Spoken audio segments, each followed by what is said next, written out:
Chapter 10. The Lord's glory leaves the temple. In my vision I saw what appeared to be a throne of blue lapis lazuli above the crystal surface over the heads of the cherubim. Then the Lord spoke to the man in linen clothing and said, "Go between the whirling wheels beneath the cherubim, and take a handful of burning coals and scatter them over the city." He did this as I watched. The cherubim were standing at the south end of the temple when the man went in, and the cloud of glory filled the inner courtyard. Then the glory of the Lord rose up from above the cherubim and went over to the door of the temple. The temple was filled with this cloud of glory, and the courtyard glowed brightly with the glory of the Lord. The moving wings of the cherubim sounded like the voice of God Almighty and could be heard even in the outer courtyard. The Lord said to the man in linen clothing, "Go between the cherubim and take some burning coals from between the wheels." So the man went in and stood beside one of the wheels. Then one of the cherubim reached out his hand and took some live coals from the fire burning among them. He put the coals into the hands of the man in linen clothing, and the man took them and went out. All the cherubim had what looked like human hands under their wings. I looked, and each of the 4 cherubim had a wheel beside him, and the wheels sparkled like beryl.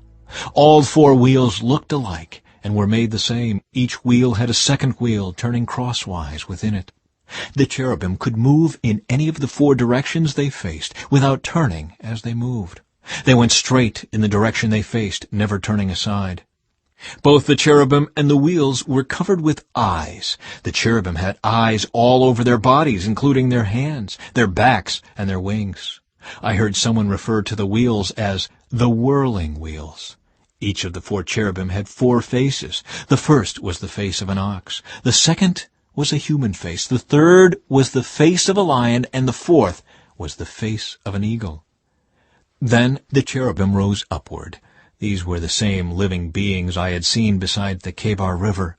When the cherubim moved, the wheels moved with them. When they lifted their wings to fly, the wheels stayed beside them. When the cherubim stopped, the wheels stopped. When they flew upward, the wheels rose up, for the spirit of the living beings was in the wheels. Then the glory of the Lord moved out from the door of the temple and hovered above the cherubim. And as I watched, the cherubim flew with their wheels to the east gate of the Lord's temple, and the glory of the God of Israel hovered above them. These were the same living beings I had seen beneath the God of Israel when I was by the Kebar River.